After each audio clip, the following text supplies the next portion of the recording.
안녕하세요. 이번 영상은 화면에 보이는 것처럼 네 가지의 리깅에 관련된 질문에 대한 대답 영상입니다. 박강선님이 여러 메일에 걸쳐서 이제 질문을 주셨는데 그걸 조금 정리해서 취합해서 영상으로 만들고 있습니다. 그럼 하나씩 살펴보도록 하겠습니다. 우선 첫 번째, 조인트의 축을 맞춰서 배치를 하는 그 이슈가 있습니다. 뭐 그거에 연결되어 있는 그런 내용도 있긴 한데요. 아무튼 이 조인트, 손가락 관련된 조인트 만드는 방법에 대한 걸 보도록 하겠습니다. 우선 조인트를 어떻게 만들 거냐면요. 여기는 이 조인트 툴을 이용해서 만들도록 할 겁니다. 그리고 이 조인트의 이 방향의 그거를 한 번에 맞추기가 좀 어려워요. 그래서 어떻게 만들어 주냐면 우선 이렇게 Shift 키를 눌러서 직선 형태의 조인트를 만들어 주도록 하겠습니다. 그리고 관절이 두 개인 가장 루트 부분과 관절이 두 개 손가락 끝 이런 상태로 이제 하나 만들어서 엔터 키를 치도록 하겠습니다. 이렇게 조인트를 하나 만들어 줬어요.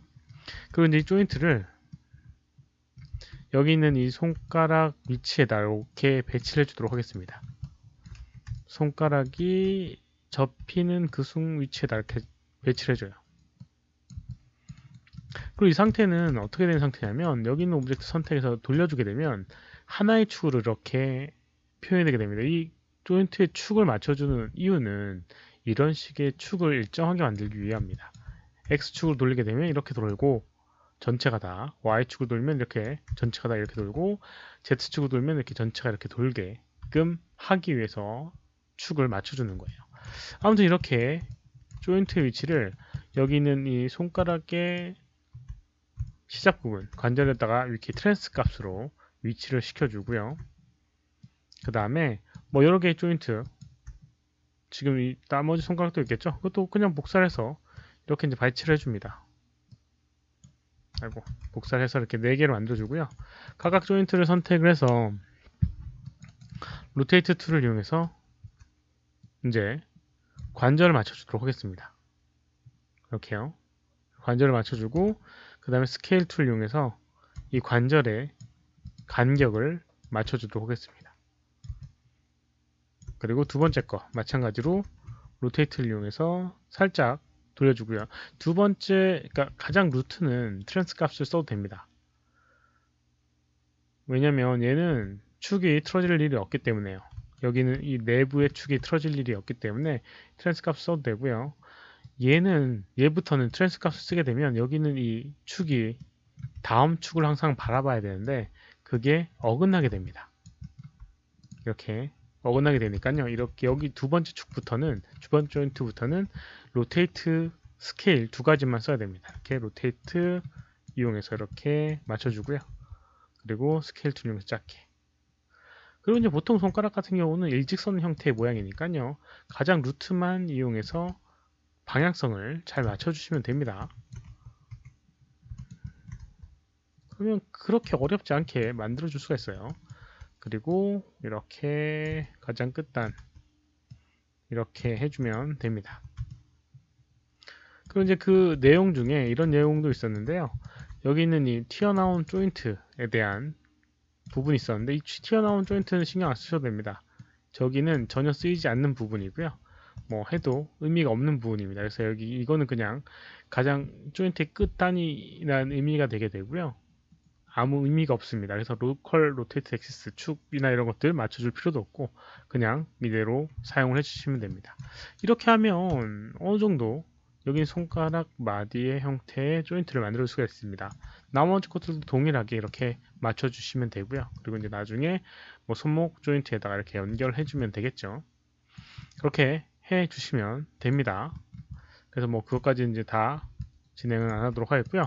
그리고 이제 또 해줘야 될 게 있습니다. 여기는 이 오브젝트 선택해 보게 되면 스케일 값이 이렇게 변형되어 있는 걸 볼 수가 있는데요. 이 상태로 진행을 하게 되면 문제가 생기게 됩니다. 문제 생기게 돼요. 여기는 스케일 값이 있기 때문에. 그래서 이거를 초기화를 시켜줘야 됩니다. 근데 조인트 같은 경우는 로테이트와 스케일은 트랜스레이트와 로테이트는 프리즈가 안 되는데요. 스케일은 프리즈가 되게 됩니다. 그래서 조인트의 크기나 이런 것들이 이렇게 크게 되면 이렇게 늘어나거나 여기는 이 조인트와의 간격이 막 바뀌게 되거든요. 그래서 선택을 하고요. 모디파이의 프리즈 트랜스포메이션에 이렇게 스케일 선택을 하고 이렇게 적용하게 되면 이렇게 스케일이 프리즈가 되는 걸 볼 수가 있습니다. 하위에 있는 애들도 다 같이 프리즈가 되니까요. 신경 안 쓰셔도 될 것 같습니다. 이 상태로 하게 되면 다음 축의 X축이 항상 바라보게 되는 이런 손가락 조인트를 만들 수가 있습니다.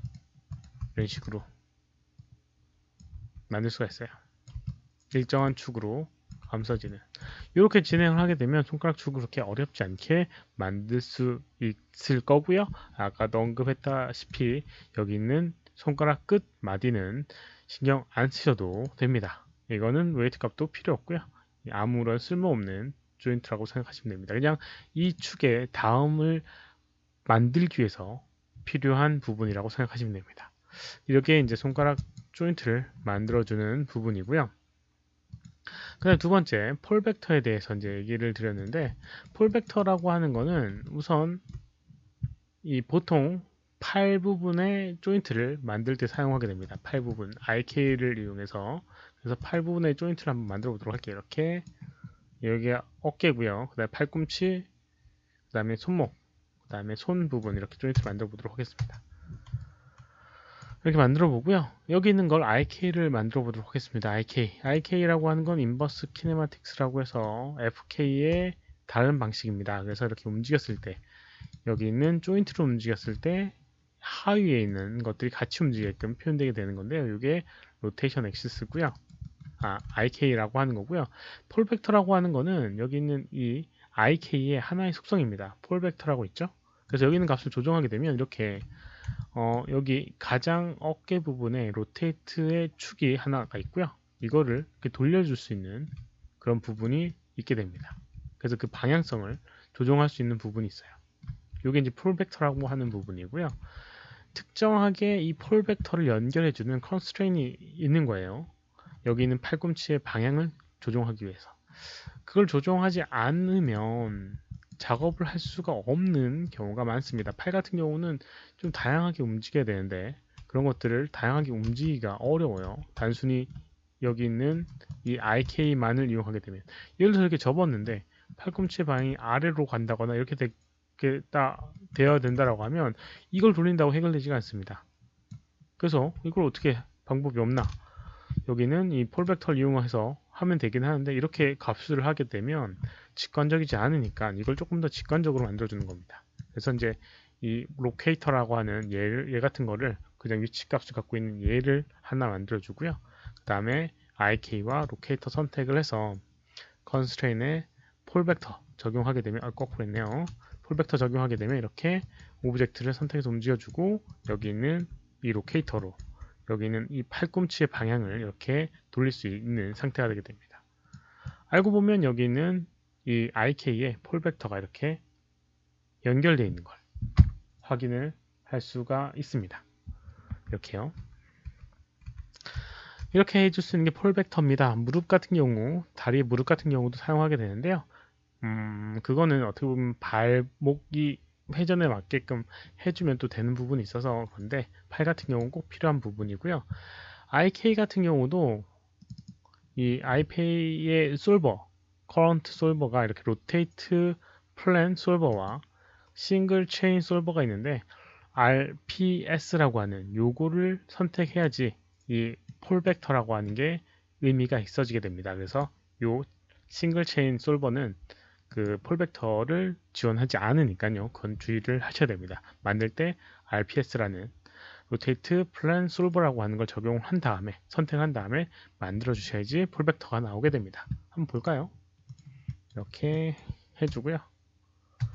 그 다음에 싱글 체인으로 하게 되면 이렇게 폴벡터가 있지만 실제로 여기 있는 게 작동하지가 않습니다. 이렇게요. 작동하지가 않아요. 여기 선택을 해도 여기에 있는 이 축이 보이지도 않고요. 그러니까 요걸 잘 확인을 해야 됩니다. 이게 이제 폴벡터에 대한 부분이고요. 그 다음에 aim constraint에 대해서 한번 보도록 하겠습니다. aim constraint. aim constraint이라고 하는 거는 이 화살표를 aim이라고 하는 건 바라보다라는 의미가 되게 되고요. 만약에 여기 있는 화살표가 이 원을 이 스피어를 항상 바라보게끔 만들고 싶다 라고 하면 그걸 aim constraint이라는 걸 이용해서 해줄 수가 있습니다. 그래서 여기 있는 오브젝트 선택하고 여기 있는 오브젝트 선택한 다음에 constraint에 aim 적용하면 되는데요. 이 축이 중요한 부분이 있습니다. 밑에 보게 되면 aim 벡터가 있고요. up 벡터가 있습니다. 어느 방향을 바라보게끔 할 것인가. 지금 같은 경우 여기 있는 이 오브젝트는 y가 얘를 바라보는 게 원하는 부분입니다. 그래서 y에다가 1의 값을 주고요. 그 다음에 up 벡터라고 하는 건 실제로는 의미가 없긴 하지만 얘는 원통형이니까 근데 뭐 이런 x를 이용하면 될 것 같습니다. x 뭐 z를 해도 되는데 하여튼 x를 하게 되면 이렇게 aim 했을 때 이 오브젝트를 따라서 얘가 이렇게 바뀌어지는 걸 볼 수가 있습니다. 이렇게요. 그리고 만약에 이게 잘 내가 원하는 형태로 안 됐다라고 하면 선택을 하고 컨트롤 눌러 주게 되면 aim constraint이라고 하는 항목이 이렇게 확인을 할 수가 있고요. 그리고 밑에 보게 되면 이 aim 벡터와 up 벡터를 조정해서 해줄 수가 있습니다. 근데 여기서는 중요한 부분은 여기는 오브젝트의 로컬이라고 하는 로컬 축을 잘 확인해야 돼요. 어느 축이 x축인지 어떤 축이 y축인지 어떤 축이 z축인지 혹시라도 로테이트 그러니까 뭐 여기는 스케일 트랜스 값에 이렇게 엑시스 오리엔테이션이라고 하는 게 오브젝트가 아닌 월드로 돼 있으면 이 월드 축으로 이렇게 보여지니까 이렇게 확 뭐 헷갈리는 경우가 있을 텐데요. 오브젝트로 바꾸어 주게 되면 오브젝트의 축을 확인을 할 수가 있으니까요. 그걸 한번 확인을 해 주시고요. 아니면 이런 경우도 있습니다. 내가 여기 있는 축은 그러니까 축은 의미가 없고 그냥 여긴 내가 얘를 바라보고 있는 걸 그대로 쓰고 싶다라고 할 수도 있어요. 그래서 얘 우선 컨스트레인을 끊어보도록 하겠습니다. 끊어보고 예를 들면 이렇습니다. 여기는 이 오브젝트가 여기는 요거랑 별개로 그냥 여기 있는 이 오브젝트가 얘를 바라보게끔 하고 싶다. 이 상태에서 그러면 여기 있는 오브젝트 선택을 요거 선택한 다음에 maintain offset이라고 하는 걸 체크를 하게 되면 밑에 있는 게 거의 무시가 되게 되고요. 뭐 이렇게 돼 있어도 상관없습니다. 이렇게 선택하고 maintain offset을 하게 되면 이 상태에서 회전하게 되는 거예요. 그래서 선택을 하고 움직여보게 되면 이런 식으로 이 상태에서 바로 적용이 되게 됩니다. 이렇게요. 이런 식으로도 사용할 수가 있습니다. maintain offset이라고 하는 걸 이용해서 하게 되면 할 수가 있습니다. 이런 식으로 값을 주면 뭐 될 거라고 생각되고요. 수정되는 부분은 오브젝트 선택하고 constraint 항목 이용을 해주시면 되고요. 여기에 offset이 들어가서 이렇게 바뀌게 되는데 여기 있는 걸 또 0으로 돌리게 되면 이런 식으로 밑에 있는 aim 벡터와 up 벡터의 이런 값으로만 딱 바라보게끔도 표현을 할 수가 있습니다. 이렇게 사용할 수 있는 게 aim constraint이라고 하는 부분입니다. 그다음 마지막에 이제 바인드 스킨된 상태에서 조인트를 무브나 로테이트를 툴로 조정하면 될까요? 안 될까요? 요거에 대한 부분이 있는데요. 한번 보도록 하겠습니다. 여기 있는 거 조인트 옮겨 주시고요. 간단하게 조인트를 한번 만들어 보도록 할게요. 여기에다가 조인트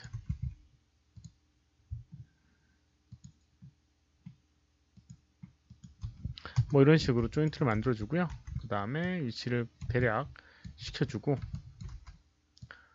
그 다음에 여기는 오브젝트 선택을 한 다음에 스킨을 해주도록 하겠습니다. 바인드 스킨. 그리고 뭐 여기 보통은 이 조인트는 쉽게 얘기해서 뼈라고 생각하시면 돼요. 사람 내부에 있는 뼈라고 생각하시면 되는데 그 뼈가 이렇게 움직이진 않아요. 뼈는 관절에 의해서 회전을 하게 됩니다. 이렇게요. 그러니까 이게 맞는 거죠. 근데 만약에 여기 있는 거를 이렇게 움직인다 라고 하는 거면 이상하게 바뀌는 걸 볼 수가 있습니다. 바인드 스킨 된 상태에서 조인트를 무브하면 안 됩니다. 기본적으로요. 회전은 상관없어요. 회전은 어차피 얘가 움직일 수 있는 가용 범위 내에서 움직이는 거니까 상관없지만 바인드 스킨 한 다음에 이걸 움직이는 게 별 의미는 없습니다. 실제로 이렇게 돌려주면 되니까. 그래서 무브 툴은 안 되고요. 그 다음에 로테이트 툴은 됩니다. 상관없어요. 뭐 가끔 이제 move 툴을 이용해서 뭐 이렇게 어떤 특정 예를 들어서 여기는 이 x축으로만 이렇게 늘려준다 라고 하는 걸 이용해서 뭐 스트레치를 이용하긴 하는데 기본적으로 이렇게 움직이지는 않게 사용하게 되고요. 또 반대로 여기는 이 오브젝트 이렇게 잘못 위치를 시키고 그 다음에 스캐닝을 했다 이렇게요. 그럼 당연히 안 되겠죠. 선택해서 움직여 보게 되면 이건 회전축이 전혀 다른 상태가 되게 됩니다. 그래서 이것도 문제가 되는 거고요. 여기서 해결할 수 있는 방법도 없어요. 이게 바인드 스킨을 하면서 웨이트 값이라고 해서 이런 것들이 들어가게 되는데 그게 어찌됐건 여기는 이 오브젝트의 조인트의 로테이트 축을 중심으로 돌기 때문에 그건 해결할 수 있는 방법이 없습니다.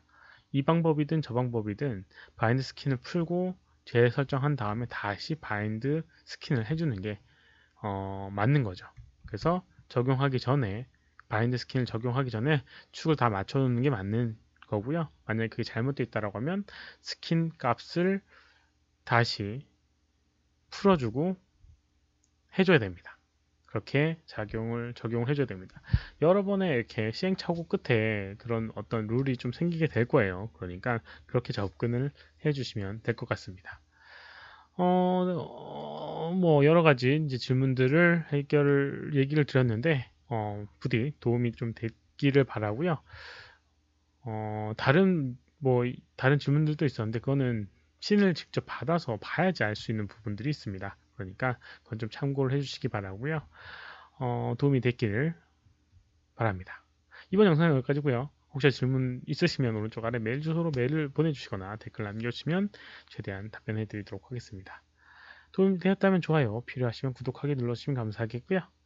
시청해주셔서 감사합니다. 수고하셨습니다.